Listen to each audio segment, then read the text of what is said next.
So it's awesome to have a shaft drive. That sounds a bit dirty, doesn't it? G'day guys, Mr. Oz Adventure here. Out and about today on the BMW. Yes, you heard me correctly. I own a BMW R1100RT. This is a pretty special occasion, so I thought I'd get out and record a new video because I have what is to me a new motorcycle. Well, somewhat new. I've had it for a while. For those who have followed my Instagram and Facebook, you will have seen this bike. I've known this bike since 2010. It was a mate of mine's bike, and we met maybe around 2003, and neither of us had bikes at the time. Through chatting and getting to know each other, we found out that we were both interested in motorbikes, but neither of us had a bike at the time, and we'd had several years just raising family and stuff of not riding. We both talked about getting another bike at some stage, and in 2010 my mate Matt beat me to it by buying this bike, and I didn't have a bike at the time, so he took me as a pillion.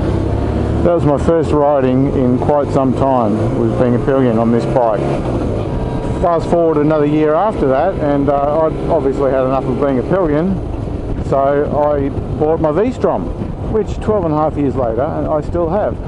But getting back to this bike, for those of you who have been around my channel for a long time, since the early days, probably saw this bike in some videos because I rode with Matt several times in the early days of my V-Strom and the early days of my YouTube channel. He was on this bike and I was on my V-Strom, but I never got to ride this bike. I always wanted to, but it just never happened. Fast forward a decade later, and Matt had some stuff come up in his life, some health issues and various other things, and he just wasn't riding his bike. And I kept pestering him, when are we going out for a ride? And he said, mate, it's sitting there gathering dust. If you want it, it's yours. And I thought, yep, this bike deserves to be back on the road again, being ridden, and I've always wanted to ride it, so I'm going to take it off your hands and get it on the road again. It wasn't too bad. It had been looked after, but it had just been sitting for a while, so the battery was flat and the fuel had been sitting in it a little while, so I pulled it apart, gave it a good clean because everything was covered in dust, changed the battery, put some new fuel in it. Did an oil change, which it didn't actually need because he said no, all the fluids were done, but I just did it for peace of mind anyway. And the rest of the bike is in pretty good nick because Matt always kept it regularly serviced and looked after it. It was just through a change of circumstances in his life that he just couldn't ride it anymore. So here I am, getting to know the quirks of being a BMW owner. There are certain things about this bike that I find weird, like the indicators. To turn right, the indicator switch is on the right hand handlebar, and to turn left it's on the left hand handlebar. But to cancel the indicators it's on the right hand handlebar, which is just way different to every Jap bike I've ever owned. And just little things like the mirrors being fixed down there, they're so low compared to what I'm used to, and they're not on the handlebars, so the mirrors just stay there and don't move with the handlebars, which I find quite weird. Just not used to it. Okay, cancel that indicator. No, I don't want to turn right. I keep pressing the wrong buttons all the time on this thing, especially when I don't ride it very often. I love the power of it though, but being an 1100, it's got way more power than my 650 V-Strom that I'm used to. It's so smooth, this thing. Before I know it, I'm up to 100 Ks, and it just doesn't feel like you're doing 100 Ks. For a big bike, this thing is a bit of a monster. It handles really well. It turns really well into the corners, and it is quite flickable. It doesn't feel like a massive big bike. First time I rode it, it did, but didn't really have the correct tyre pressures. After sitting for so long. It handles really well. It's a 1999 model, but it had all the bells and whistles for the day. It's got ABS, heated grips. Obviously, being a shaft drive too is way different to what I'm used to. The power delivery. Another thing I like about this is the automatic windscreen.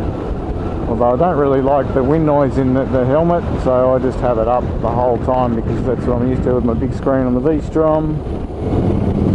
I really haven't got used to the gears on this. It's only a 5-speed, which is a lot different to what I'm used to, so the gear ratios are way different. In the tight twisty stuff, I keep finding myself in the wrong gear all the time. Just going, no, that's not the one, no, I don't want to be in second, I don't want to be in third, I just want to be in 2.5. But it's just a matter of getting used to the different style, getting used to the way it revs. It's a bloody fun bike though, absolutely amazing bike for touring. As well as the windscreen being adjustable on the fly, the seat is also adjustable in 3 different height settings. The bike came with all the genuine BMW panniers and everything as well, so I've got the side panniers, the top box, all genuine BMW stuff. They look really neat.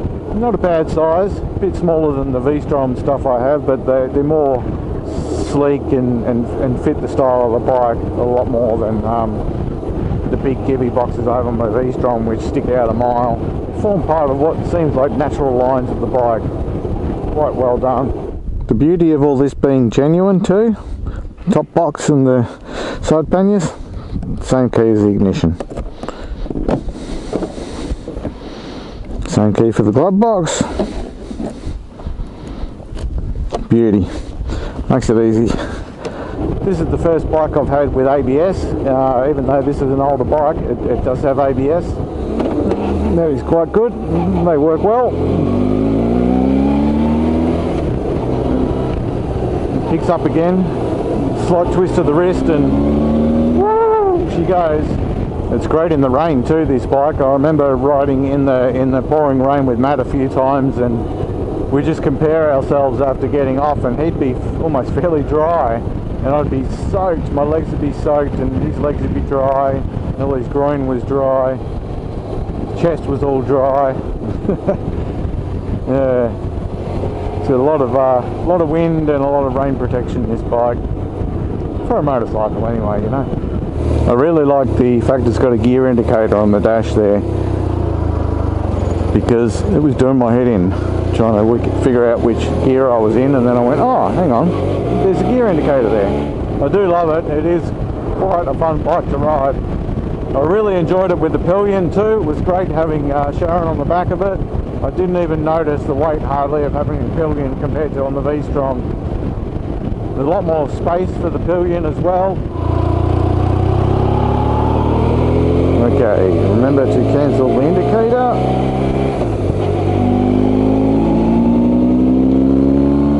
Whoa, baby!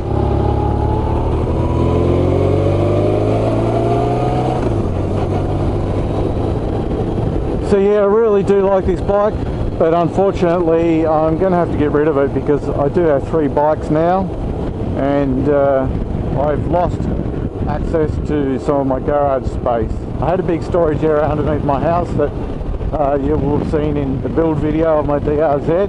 I've lost access to that space, which was a double car garage space.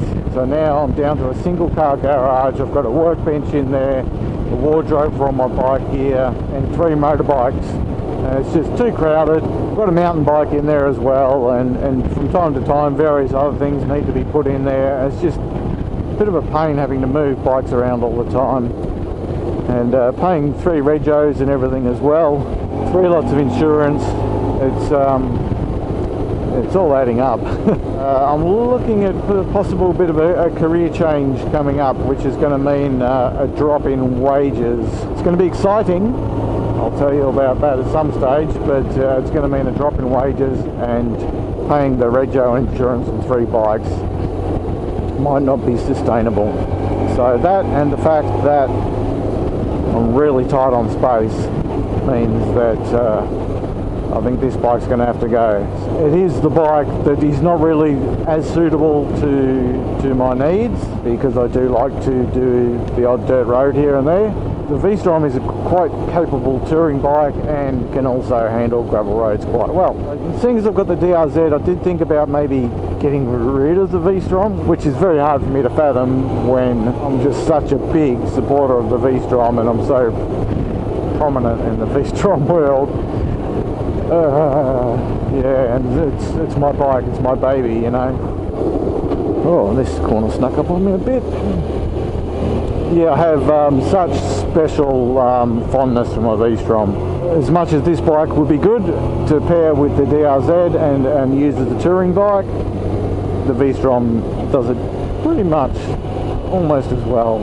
It's been good having a bit of a squirt on this, having known the bike for so many years and never ridden it, and I've reinvigorated it, got it out of the shed and got it back on the road, riding again where it should be. If I could keep 3 bikes, I'd definitely hang on to this for a bit of touring every now and then, just for something different, just that added extra experience, you know. We'd all love to have like 6 bikes in our shed, wouldn't we? You know, one of each different style that we like. That would be awesome.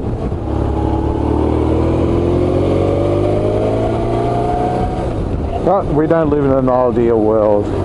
Unfortunately, we live in a world full of realities, and the reality is I just can't keep 3 bikes.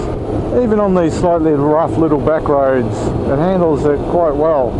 I do notice the bumps a little bit more than my V-Strom, having the smaller tyres and the less suspension trouble that I'm used to, and a little bit more of a higher tyre pressure.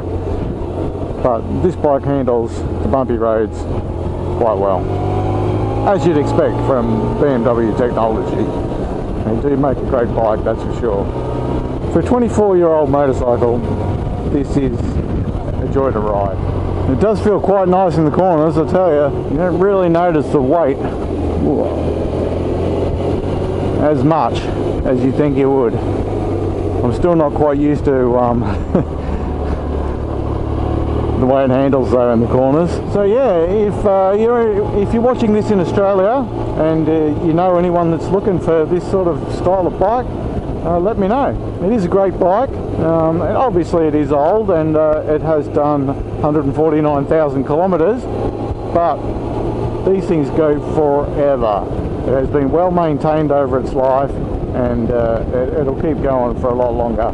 There are plenty of these out there that have done 2, 3, 4 times as many kilometres as this has. This is quite an amazing bike.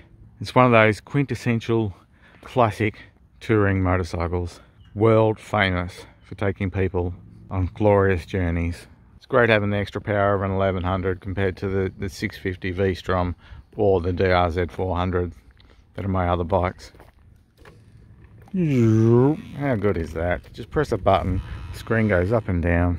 It's got heated grips, press a button, heated grips are on. The amount of technology on this bike for a 1999 model is amazing. It's got ABS, Brembo brakes, that big V-twin boxer engine, that famous boxer BMW engine. It's got a characteristic all of its own. It's just amazing to ride. It's quite easy to put it up in the centre stand. That's what this handle is for. Pull the bike up, easy as. These bikes are well known for being reliable. You've got such a cult following these bikes. Very popular, and for good reason. Quite an incredible bike to ride. I wish I could keep it, but with 3 bikes to rego, possible career change coming up, which I'll talk about in a future video, I'm losing space in my garage. So unfortunately, it has to go. Thanks for watching, guys. I'm going to get out of here because it is starting to rain and the wind's just picking up. I think I might be in for a little bit of a weather change. So if any of you guys are watching this in Australia, you know anyone that's looking for this type of motorbike, send them my way, because this is a great bike and it deserves to be well loved by someone that loves doing a bit of touring. Cheers, guys. See you next time. Back on a Suzuki. Well, you never know, maybe on this.